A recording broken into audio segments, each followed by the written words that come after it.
2024 के रण में मंडी लोकसभा सीट से मणिकर्णिका ने मारी बाजी। पहले ही चुनाव में कंगना के सिर सजा क्वीन का ताज। दोस्तों, जैसा कि आप जानते हैं, बॉलीवुड में कंट्रोवर्शियल क्वीन के नाम से मशहूर कंगना रनौत अब फिल्मी पारी के साथ राजनीति के गलियारों में भी एंट्री कर चुकी हैं और कंगना ने एक शानदार एंट्री की है।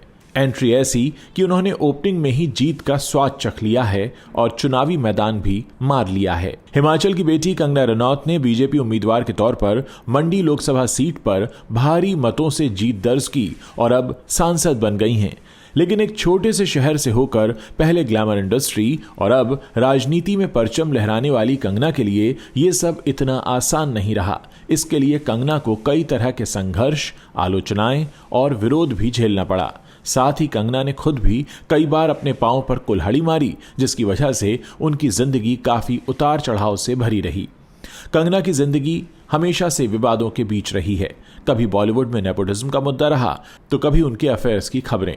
महाराष्ट्र के तत्कालीन सीएम उद्धव ठाकरे को उन्होंने खुलेआम चैलेंज भी किया था और कई बार बॉलीवुड के कई स्टार्स के साथ उनके अफेयर्स की खबरें भी आती रहीं। कंगना ने हर मुद्दे पर अपनी बात बेबाकी से रखी, लेकिन उनकी ये बेबाकी उन पर भारी पड़ी। इन सब पर हम आज बात करेंगे कि कैसे हिमाचल की एक साधारण से घर की लड़की ग्लैमर वर्ल्ड से होते हुए राजनीति में भी झंडे गाड़ रही है। महज 15 या 16 साल की उम्र में कंगना ने अपने परिवार के खिलाफ बगावती तेवर अपनाते हुए मुंबई का रुख कर लिया था, क्योंकि कंगना को बनना था हीरोइन, जबकि उनके पिता चाहते थे कि वो डॉक्टर बने। लेकिन होनी को कौन टाल सकता है। कंगना मुंबई तो पहुंच गईं, लेकिन वो ग्लैमर की चकाचौंध भरी दुनिया के पीछे की काली स्याही के बारे में कुछ नहीं जानती थीं।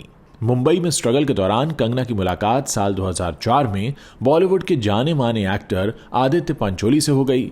बातों और मुलाकातों का सिलसिला कुछ यूं चल निकला कि कंगना से 22 साल बड़े आदित्य के साथ वो अपना दिल लगा बैठी। फिर दोनों लिव इन रिलेशनशिप में भी रहने लगे। लेकिन कुछ ही दिनों के बाद आदित्य पंचोली पर कंगना के आरोपों के बाद इस रिश्ते की खबरें बाहर आने लगीं और खूब हंगामा हो गया। दरअसल उस वक्त के अखबारों और मीडिया रिपोर्ट्स में छपी खबरों के मुताबिक कंगना ने आरोप लगाया कि आदित्य पंचोली ने उन्हें जबरदस्ती बंधक बना लिया है और वो उनके साथ मारपीट और शारीरिक शोषण करते हैं।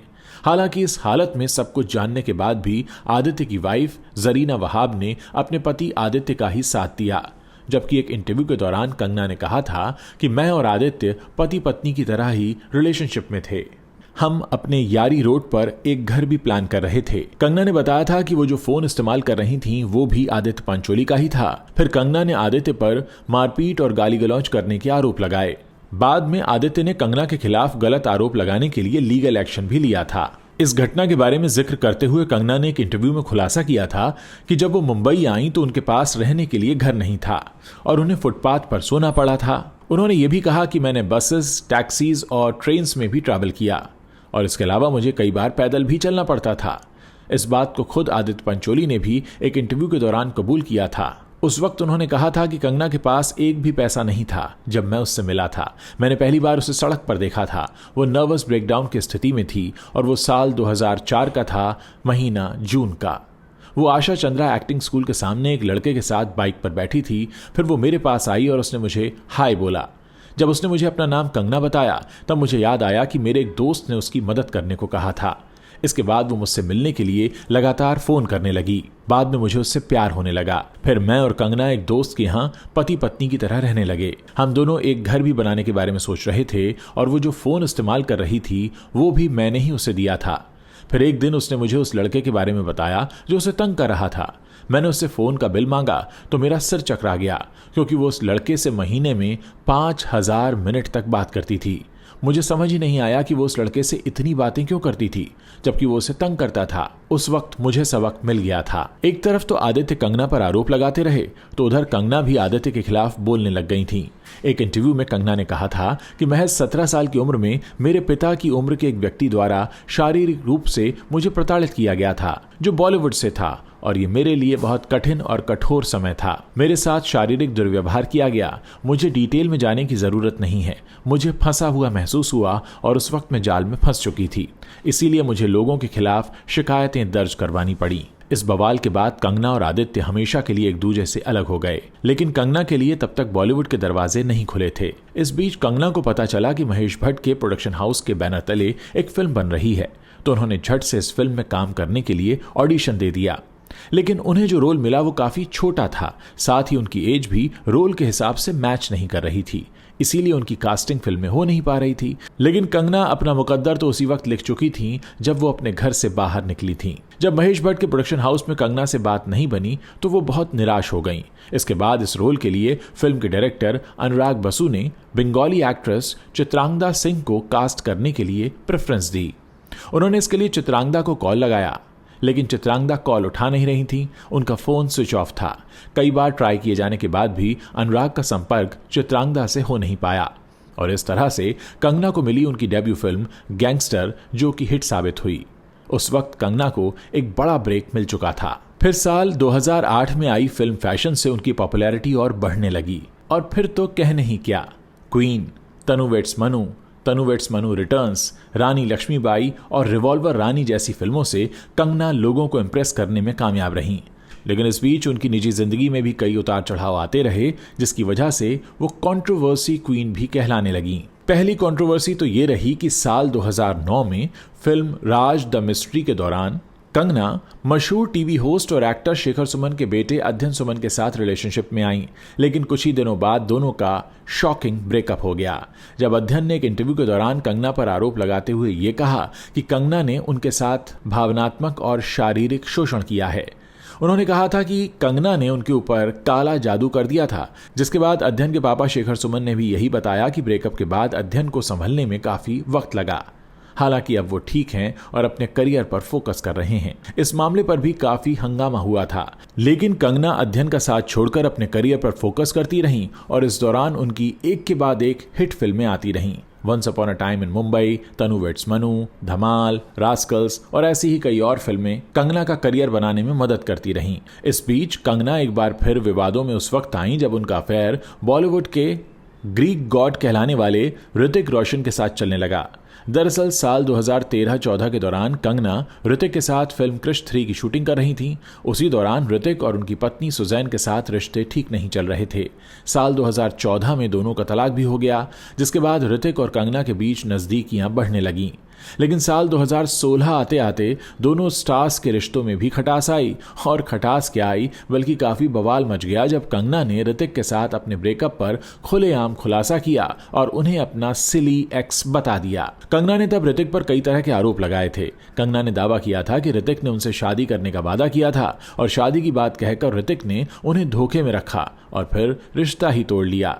इस दौरान दोनों के ईमेल्स भी मीडिया रिपोर्ट्स में आने लगे, जिसके बाद मामला कोर्ट तक पहुंचा, लेकिन बाद में दोनों ने इस मामले पर चुप्पी साध ली और ये बवाल शांत हो गया। ऋतिक से पंगे के बावजूद कंगना कुछ अच्छी फिल्में देती रहीं और अपने बूते पर बॉलीवुड में जमी रहीं। लेकिन इस बीच साल 2020 में कंगना ने अपने दम पर उस वक्त महाराष्ट्र के मुख्यमंत्री रहे उद्धव ठाकरे को खुली चुनौती दे दी। दरअसल कंगना और महाराष्ट्र सरकार के बीच कलह की शुरुआत हुई कंगना के उस ट्वीट से, जिसमें उन्होंने सवाल किया था कि मुंबई धीरे धीरे पाक कब्जे वाला कश्मीर क्यों लगने लगा है। इस पर शिवसेना नेता संजय राउत समेत कई फिल्मी हस्तियों की ओर से कंगना रनौत की आलोचना की गई। शिवसेना नेता की ओर से कंगना के खिलाफ आपत्तिजनक शब्दों का भी इस्तेमाल किया गया। फिर कंगना ने भी इसका जवाब शिवसेना के अंदाज वाली आक्रामकता से दे दिया। कंगना को इसका खामियाजा भी भुगतना पड़ा जब महाराष्ट्र सरकार के इशारे पर उनके नए नवेले और आलीशान दफ्तर पर बुलडोजर चला दिया गया। लेकिन कंगना झुकी नहीं बल्कि डटी रहीं और उन्होंने महाराष्ट्र सरकार पर आरोपों की झड़ी लगा दी। 3 नेशनल अवार्ड समेत कॉमर्शियल फिल्मों में धमाकेदार कमाई करने के बावजूद कंगना रनौत नेपोटिज्म से लेकर बॉलीवुड माफिया तक खुलकर बोलती रहीं।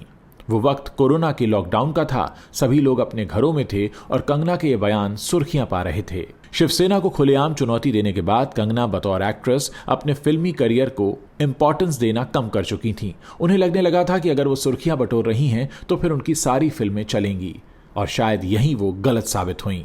कंगना अपने ट्विटर हैंडल के जरिए बीजेपी को सपोर्ट करने लगी थीं, जिसका फल तो उन्हें मिला कि इस साल बीजेपी ने उन्हें मंडी विधानसभा से लोकसभा का टिकट दे दिया और वहां कंगना ने उनका जमकर प्रचार भी किया और बड़ी मार्जिन से जीत भी हासिल की। जिस वक्त कंगना ने बीजेपी को सपोर्ट करना शुरू किया था, उस वक्त केंद्र सरकार ने उन्हें सिक्योरिटी भी मुहैया करा दी थी। उस वक्त ही कंगना को लगने लगा था कि उनकी राजनीतिक बिसात बिल्कुल सही जा रही है। महाराष्ट्र में बैठकर शिवसेना को गाली देना और केंद्र में बैठी भाजपा सरकार की तारीफ करना उनके लिए एक नए राजनीतिक करियर का आगाज होने जा रहा था। इसी के साथ कंगना की राजनीतिक रेल पटरी पर निकल पड़ी। लेकिन फैंस के मन में यह सवाल उठते रहे कि कंगना के इस फिल्मी करियर का क्या होगा।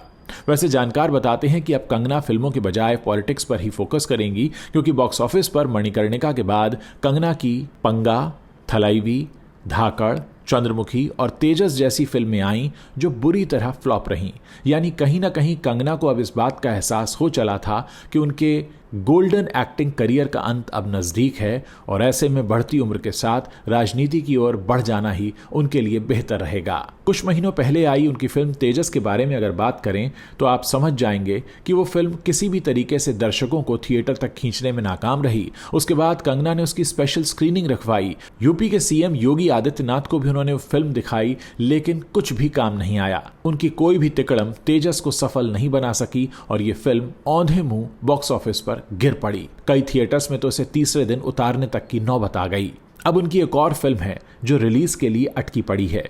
फिल्म है इमरजेंसी और कंगना को डर था कि कहीं तेजस की तरह यह फिल्म भी फ्लॉप ना हो जाए और इसीलिए उन्होंने इमरजेंसी को बचाकर रखा और फैसला ये लिया कि वो इस फिल्म को रिलीज तभी करेंगी जबकि चुनाव पूरे हो चुके हों। आज कंगना काफी मजबूत स्थिति में हैं, वो मंडी से सांसद बन चुकी हैं और अब ऐसे में वो अपनी फिल्म को जल्द ही रिलीज भी करवाना चाहेंगी, जिसमें वो इंदिरा गांधी का रोल कर रही हैं। अब ऐसे में सवाल ये है कि एक तरफ कंगना भारतीय जनता पार्टी की सांसद हैं और दूसरी तरफ इस फिल्म में वो एक कांग्रेसी प्रधानमंत्री की भूमिका में हैं। क्या जनता वाकई कंगना के इस रोल को पचा पाएगी? क्या कंगना की ये फिल्म हिट होगी या फिर राजनीति की बिसात पर कंगना का इस तरह से अपनी नई पारी शुरू करना उनके लिए फायदेमंद रहेगा? दोस्तों, आप लोग इसके बारे में क्या सोचते हैं? मेरे इस वीडियो के नीचे कमेंट करके बता सकते हैं।